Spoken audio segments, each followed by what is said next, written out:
The first message came in after midnight, and that's when I knew this wasn't going to be simple. Not because the message itself crossed a line it didn't, but because I instinctively locked my phone and stared at the ceiling, already rehearsing explanations I hadn't been asked to give. That familiar knot settled in my stomach. The one that appears when you know something harmless could easily be interpreted as something else. I'm married. I love my husband. And I didn't tell him that several men at my job flirt with me constantly. That's where the doubt begins. It started subtly, the way these things usually do. Compliments that lingered a little too long. Jokes that weren't inappropriate but felt personal. Offers to help that turned into excuses to stand closer than necessary. None of it crossed a professional boundary outright, which made it harder to define and easier to dismiss. I work in a male-dominated environment. I've learned how to navigate it without causing waves. Smile politely. Redirect conversations. Keep things light. I never flirted back. I never encouraged it. I never met anyone outside of work. I never gave my number or sent suggestive messages. But I noticed it, and so did they. At first, I didn't tell my husband because it didn't feel important. I didn't want to inflate something that, in my mind, was background noise. I told myself it would pass. That men flirt sometimes, and it doesn't automatically mean danger or betrayal. Then it kept happening. Different men, different days, same tone, same looks, same casual comments that could always be explained away if someone overheard them. And slowly, my silence stopped being about convenience and started being about fear. My husband isn't controlling, but he is sensitive when it comes to other men. Has been cheated on before. He trusts me, but I know how his mind works. I could already imagine the questions. Who are they? What exactly did they say? Why didn't you shut it down harder? Why are they comfortable saying that to you? And then the one I was most afraid of. Why didn't you tell me sooner? So I stayed quiet. I told myself I was protecting him from unnecessary stress. I told myself that transparency doesn't mean reporting every uncomfortable interaction. I told myself that as long as I wasn't doing anything wrong,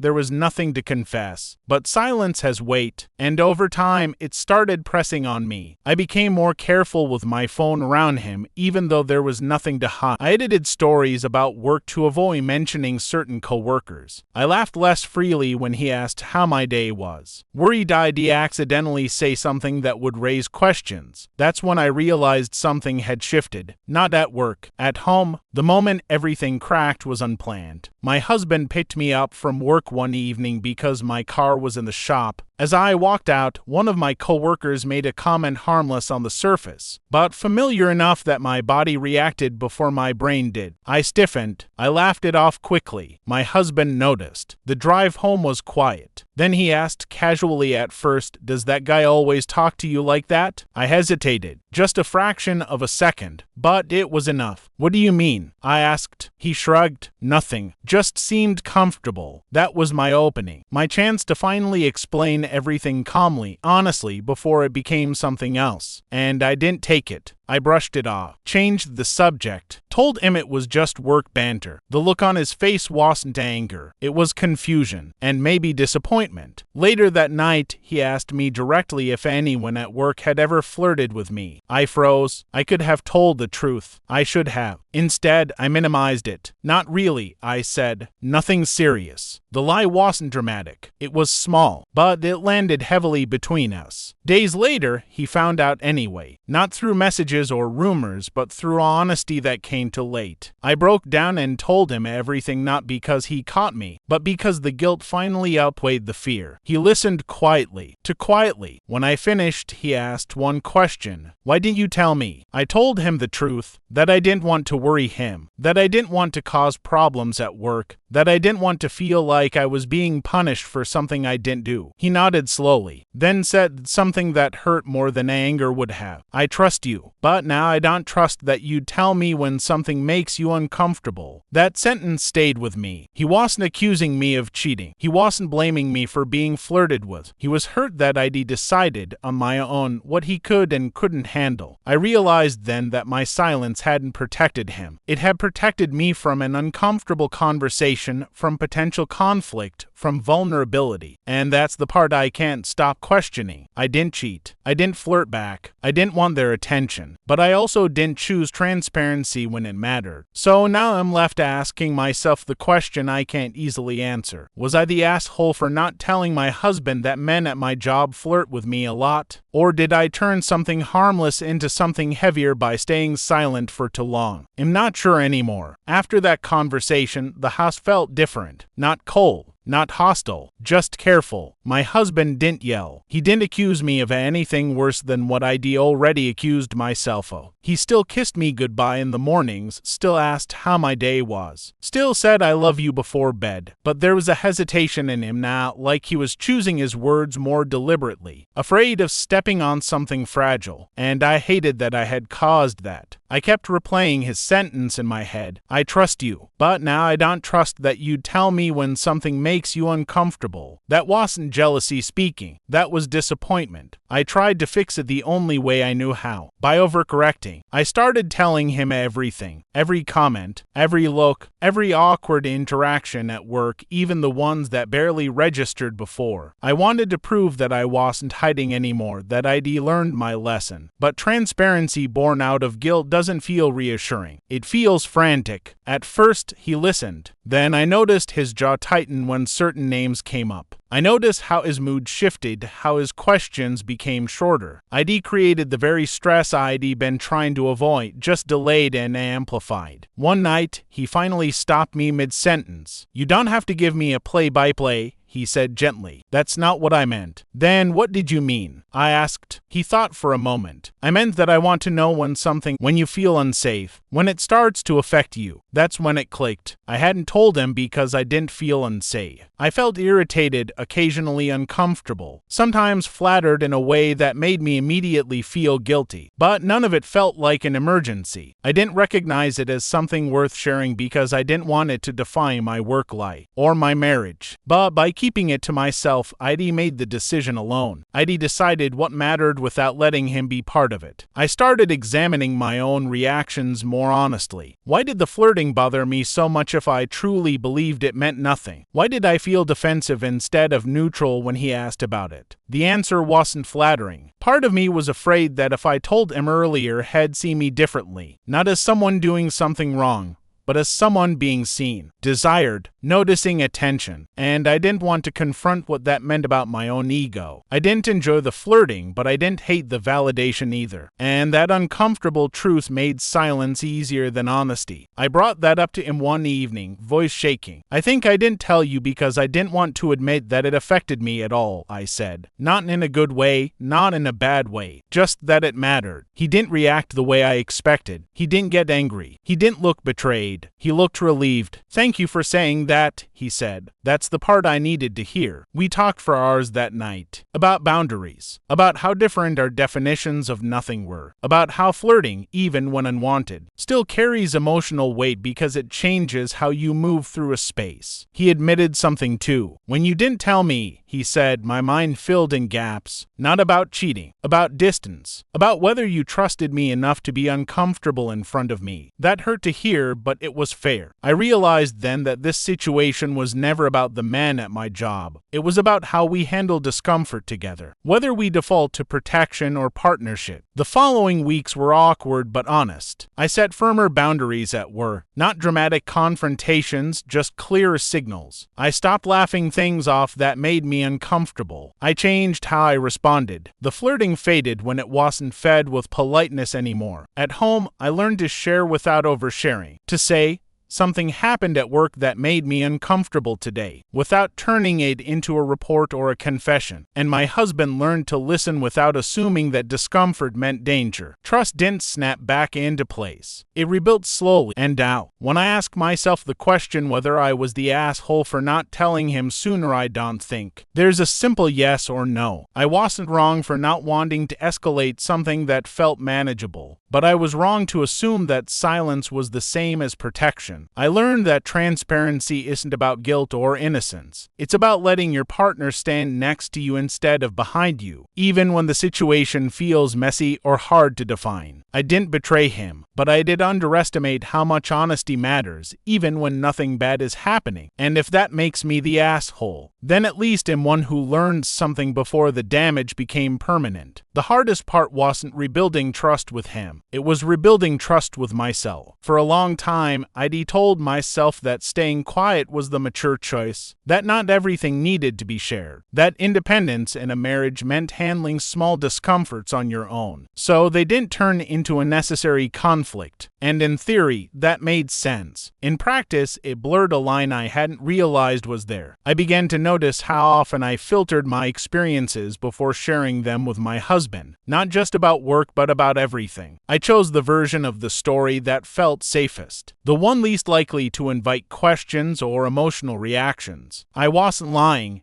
Exactly. I was curating, and I had to ask myself why. Part of it came from my past. I grew up in an environment where emotions were either minimized or turned into problems. You learned quickly that being easy meant being quiet, that harmony was maintained by not saying too much. I carried that pattern into my marriage without realizing it, mistaking silence for strength. But marriage doesn't thrive on silence. It thrives on shared reality. Once I understood that, the situation at work took on a different meaning. It wasn't just about men flirting. It was about how I responded to attention, discomfort, and the fear of being misunderstood. It was about how I avoided vulnerability by managing things alone. One evening, weeks after our long talk, my husband asked me something that caught me off guard. "Do you feel like you have to protect me from your life?" I didn't answer right away. I think I thought I was protecting us, I said eventually. But maybe I was protecting myself from feeling exposed. He nodded. "I don't need you to be perfect. I just need to feel included." That sentence settled deep in me. Inclusion, not control, not surveillance. Just being part of each other's internal worlds, even when those worlds get complicated. I started practicing a different kind of honesty. Not reactive, not guilt-driven, but intentional. If something lingered in my mind after work, I mentioned it. If I felt uncomfortable, I said so before it turned into anxiety. And if something truly didn't matter, I let it go without carrying it like a secret. The dynamic between us shifted subtly but meaningfully. Conversations became easier, less loaded. We stopped tiptoeing around the topic of other people's attention and started talking about what made us feel secure instead. I also noticed something unexpected. Once I stopped treating the flirting like something I had to manage privately, it lost its power. It stopped feeling like a test or a threat. It became what it always should have been: background noise that didn't define me. At work, I grew firmer. Not colder, just clearer. And clarity has a way of closing doors without slamming them. At home, my husband grew calmer, not because the situation disappeared, but because he no longer felt shut out of it. The question of whether I was wrong still surfaced from time to time, especially when I thought about how easily this could have spiraled if we hadn't talked when we did, if had found out in a different way, if my silence had lasted longer. I don't think I was malicious. I don't think I was deceitful, but I do think I underestimated how much emotional intimacy depends on being willing to share even the things that feel insignificant or awkward. I learned that marriage isn't about proving you can handle things alone. It's about choosing not to. So when I ask myself now if I was the asshole for not telling my husband sooner, I see the situation with more nuance. I wasn't wrong for wanting peace. I was wrong for thinking peace comes from omission. Real peace came when I stopped editing myself and trusted that my partner could sit with discomfort without turning it into blame. And that realization didn't just change how I handled that situation. It changed how I show up in my marriage: more open, more present, and less afraid of the conversations that matter most. As time went on, the situation stopped being something I actively thought about, and that, more than anything, told me how much had shifted. The tension that once lived quietly in my chest was gone, not because the world had suddenly become simpler, but because I no longer felt like I was carrying something alone. I wasn't bracing for questions or rehearsing explanations in my head before speaking. I wasn't editing myself to maintain balance. I was just present. What surprised me was how this change affected my husband too. He became more open about his own insecurities, ones I hadn't realized had been managing quietly for years. He talked about the betrayal he'd experienced before me, how it rewired his instincts, how sometimes his fear wasn't about me at all but about not wanting to be blindsided again. "I don't want to be the guy who assumes the worst," he said one night. "But when I don't know what's going on, my brain fills in the gaps." That was when I understood the full weight of my silence. It hadn't just removed stress in the moment. It created space for doubt to grow in ways neither of us intended. We talked about trust differently after that. Not as something you either have or don't, but as something you actively maintain. Like a shared language that needs constant updating as life changes. I also started paying attention to how often women are expected to manage men's behavior quietly. At work, I noticed how normalized it was to shrug off attention, to smooth over discomfort, to avoid being labeled difficult. I realized how deeply ingrained that instinct was in me, and how easily it spilled into my personal life. By not telling my husband, I'd unconsciously treated the flirting as something I should handle alone, as if acknowledging it would somehow make me responsible for it, as if silence equaled innocence. That belief took time to unlearn. There were moments when I still questioned myself. Late at night, when doubts have a way of resurfacing, I wondered if I should have known better from the start, if I'd crossed an invisible line by not being upfront immediately, if my intentions mattered as much as the impact. But maturity, I've learned, isn't about never making mistakes. It's about noticing patterns and choosing differently the next time they appear. This experience forced me to examine how I define honesty, not as brutal transparency or constant reporting, but as emotional availability. The willingness to say, "This is affecting me," even when the reason feels messy or hard to articulate. And it taught me something else, too. That trust isn't fragile in the way I once feared. It doesn't shatter from one misstep. What breaks it is avoidance, distance, the slow accumulation of unspoken things. We didn't lose each other because of this. If anything, we gained a clearer understanding of how easily good intentions can still cause harm if they're not shared. Now, when something uncomfortable happens, I don't ask myself whether it's serious enough to mention. I ask whether keeping it to myself would create distance. If the answer is yes, I speak up. Not to confess, not to justify, but to stay connected. So when I return to the original question whether I was the asshole for not telling my husband, that man at my job flirt with me a lot, I don't see it as a verdict anymore. I see it as a moment where I chose self-protection over partnership without realizing the cost. I didn't act out of betrayal, but I did act out of fear. And while that doesn't make me a villain, it does make me responsible for learning from it. Because trust isn't just about what you do when lines are crossed. It's about what you share before silence becomes its own kind of boundary. What I didn't expect was how this experience would change the way I saw responsibility. For a long time, I thought responsibility in a marriage meant avoiding harm at all costs. Don't worry your partner unnecessarily. Don't introduce problems that don't need to exist. Handle what you can on your own so the relationship stays stable. I wore that belief like armor, but armor keeps things out. It also keeps people at a distance. I started noticing small moments where I'd instinctively revert to my old habits. A comment at work that lingered just a second too long. A coworker standing too close during a conversation. Nothing dramatic, nothing report-worthy. My first instinct was still to minimize it internally, to decide it wasn't worth mentioning. And then I'd pause. I'd ask myself a different question now. If my husband sensed something was off later and realized I hadn't said anything, how would that feel to him? That shift changed everything. I began sharing not because I felt obligated, but because I wanted my husband to live in the same reality I was in. Not a filtered, sanitized version. The real one, where things are sometimes awkward, sometimes uncomfortable, sometimes confusing. What surprised me was how little drama came from it. Most of the time, his response was simple. "That sucks," or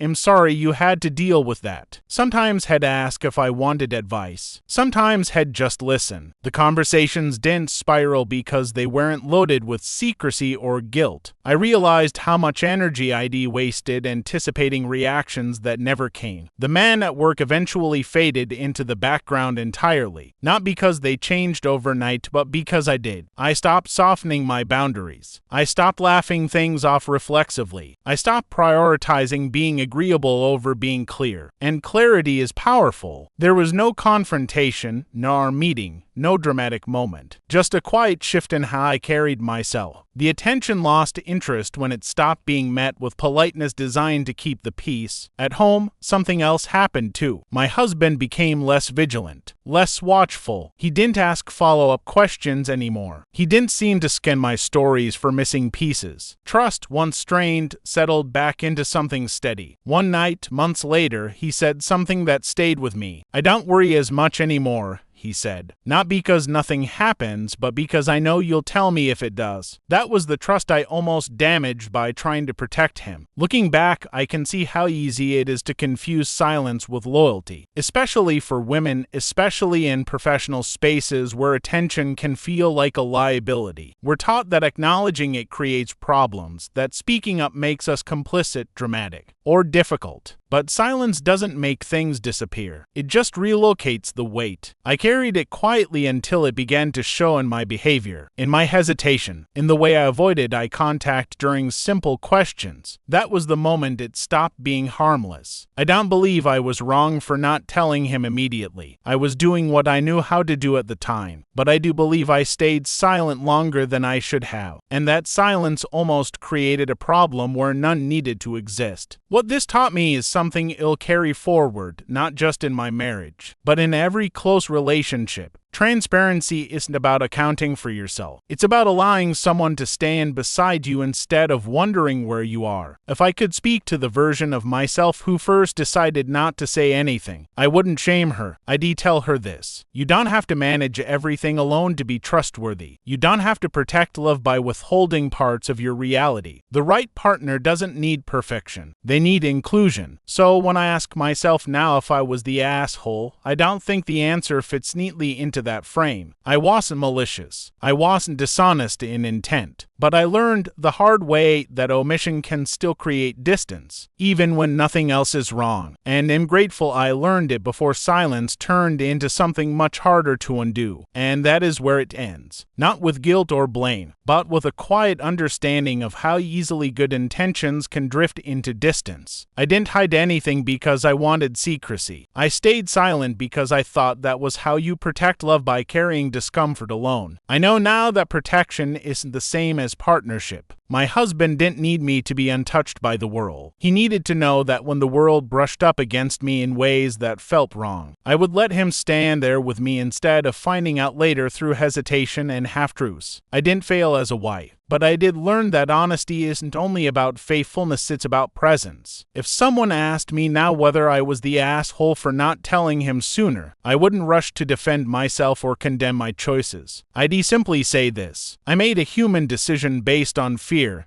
not betrayal. And when I recognized the cost of that fear, I chose differently. Sometimes the point of these moments isn't the verdict. It's what you do once you finally understand what was really at stake.